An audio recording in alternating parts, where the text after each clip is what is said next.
भारत की संसद में एक मुराल पेंटिंग लगी हुई है कुछ इस प्रकार से, जहां पर लुम्बिनी और कपिल वस्तु को दिखाया गया है कि नेपाल के जो लुम्बिनी कपिल वस्तु क्षेत्र हैं वो अखंड भारत में भारत के ही हिस्से के रूप में दिखाए गए हैं। कोई बात नहीं साहब, इस मामले को तूल दे दिया प्रहलाद जोशी जी ने, जो कि भारत की तरफ से मिनिस्टर हैं, मतलब इसके अपने संसदीय मंत्री हैं। उनके द्वारा कहा गया कि हमारा जो संकल्प है वो स्पष्ट है, अखंड भारत। अखंड भारत संकल्प स्पष्ट है। एक मंत्री द्वारा जब ये बात बोली गई थी तो स्वाभाविक सी बात है कि प्रतिक्रिया तो आनी थी। मंत्री जी ने अपने ट्वीट पर जैसे ये बात लिखी, तुरंत नेपाल की तरफ से पूर्व प्रधानमंत्री के द्वारा प्रतिक्रिया देकर पूछा गया कि भाई इंडिया वालों बता दो कि आपका संकल्प क्या है, क्या आप नेपाल को, जिसको कि अखंड भारत में आपने अपने साथ दिखा रखा है, क्या उसे अपने साथ लेना चाहते हो। इस विषय में वहां के जितने भी अपोजिशन लीडर थे वो पूरी तरह से भारत के ऊपर अपना रुख स्पष्टीकरण का दबाव देने लगे। कोई बात नहीं, पाकिस्तान में चलते हैं साहब। नेपाल की कहानी सुन ली, पाकिस्तान भी पीछे कहां रहने वाला था। क्यों? क्योंकि असल मायने में अगर आप इस तस्वीर को देखें तो इसके अंदर कुरुक्षेत्र के बाद में ये जो सिंधु तक्षशिला ये वाला जो क्षेत्र है ये भी अखंड भारत में भारत के ही नक्शे के अंदर दिखाया गया है। तो विरोध तो पाकिस्तान को भी करना था और हुआ भी यही।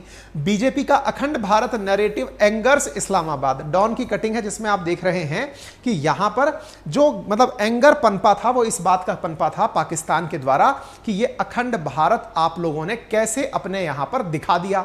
अब जब ये चीज यहां पर पनप कर आई है तो स्वाभाविक सी बात है, विरोध तो होना स्वाभाविक था। विरोध हुआ, पाकिस्तान के द्वारा विरोध दर्ज कराया गया। पाकिस्तान ने कहा कि हमें भी इन्होंने तो अपने साथ लपेट लिया और अपने साथ लपेट लिया। इस बीच में जो मुमताज जहरा बलोच हैं उन्होंने इस बात पर रिग्रेट जाहिर करते हुए कहा, जो इनकी स्पोक पर्सन है, कि कि इंडिया वाले अपने न्यू पार्लियामेंट के माध्यम से ना जाने क्या स्पष्ट करना चाहते हैं। इन्होंने प्रॉपर तरीके से कहा कि यह हमारे लिए बड़ी चिंता का विषय है। Akhand Bharat is being increasingly peddled by individual belong to the ruling dispensation of India. In India, the Indian politicians are well advised not to indulge this rhetoric against other countries merely to further their division. मतलब ये जो भी बातें हैं बकवासबाजी में यही है कि इन राजनेताओं ने इस तरह से करके भारत और पाकिस्तान के संबंधों में मतलब चुनौती देने का कार्य किया है। कोई बात नहीं साहब, एक सेकेंड होल्ड करिए आप।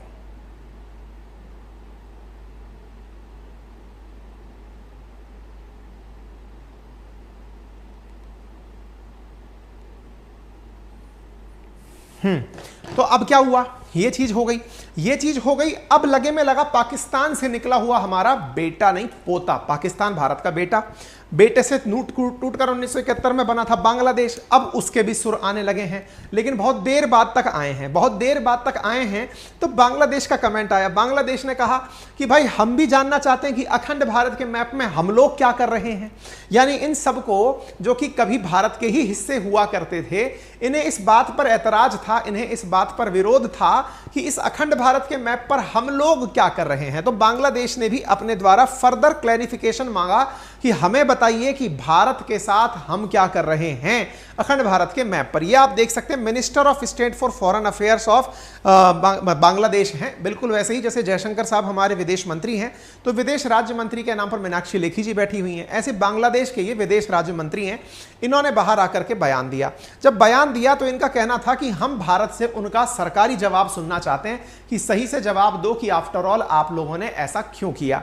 Bangladesh want know about India's Akhand Bharat map, हमें सरकारी जवाब चाहिए। Map of new parliament, no reason for confusion, Dhaka wants official version from Delhi. तो भाई साहब ऑफिशियल वर्जन भी आना ही था। भारत की तरफ से ये बयान आया, मतलब इनकी तरफ से ये बयान आया। इसी बीच में भारत के जो मतलब वो अपने सेना अध्यक्ष हैं वो इन दिनों बांग्लादेश की यात्रा पर हैं, बाकायदा उनकी सैन्य अकादमी में बढ़िया उनसे सलामी ले रहे हैं। इस रास्ते के बीच में ये चीजें आई हैं तो स्वाभाविक सी बात है कि इस मुद्दे पर भारत की प्रतिक्रिया क्या है। हमारा हर पड़ोसी देश बड़ा चिंतित हो रहा है कि कहीं भारत अपने साथ इन सबको मिला तो नहीं लेगा। खैर, इन सब की चिंता के बीच में भारत ने इस मामले में केवल ये कहते हुए मामले को लाइट किया कि बोले ये इतनी बड़ी बात नहीं है जिस बात को आप लोग इतना तेजी से उठा रहे हैं। आप सुन सकते हैं।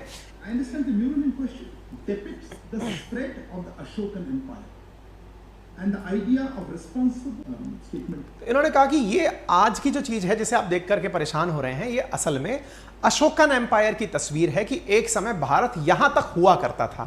यह अशोकन एम्पायर है, मौर्यन एम्पायर है, जिसकी हम लोग तस्वीरें दिखा रहे हैं अखंड भारत के नाम पर।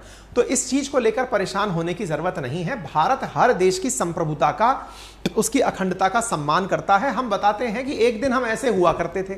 इतिहास से सीखने की आवश्यकता है तो हम इतिहास देखकर सीख रहे हैं कि एक दिन साहब हम इतना बड़ा एम्पायर रखा करते थे। आज की स्थिति में इन्होंने इसी चीज के ऊपर जवाब दिया है। बाय द वे, जिन्हें नहीं पता है, चंद्रगुप्त मौर्य डायनेस्टी से मौर्य डायनेस्टी शुरू हुई। मौर्य के बेटे हुए बिंदुसार, बिंदुसार के बेटे हुए अशोक। अशोक ने अपने साम्राज्य में ये सारा की सारा विस्तार अशोकन एम्पायर का हुआ करता था। लेके अफगानिस्तान से बांग्लादेश के सब क्षेत्र जो हैं वो भारत का मानना है कि ये मौर्यन एम्पायर था, जिसे हमने अपने तस्वीरों में दिखाया है। इसीलिए हमने चाणक्य भी दिखाया है। आपको याद होगा, भारत की नई संसद पर जो नेपाल का ऐतराज है उस पर हमने इसका इतिहास पूरा आपको बताया था, जिसमें हमने बताया था कि इतिहासकारों की नजर में कहां कहां अखंड भारत के प्रमाण मिले हैं, किस प्रकार से चंद्रगुप्त मौर्य ने नंद साम्राज्य को हराकर इस पर कब्जा किया था, किस तरह से धीरे धीरे आगे चलते हुए मौर्य साम्राज्य का पतन हुआ और अखंड भारत पूरी तरह टूट गया। आज तक यानी 1971 तक अखंड भारत के टुकड़े ही तो होते जा रहे हैं।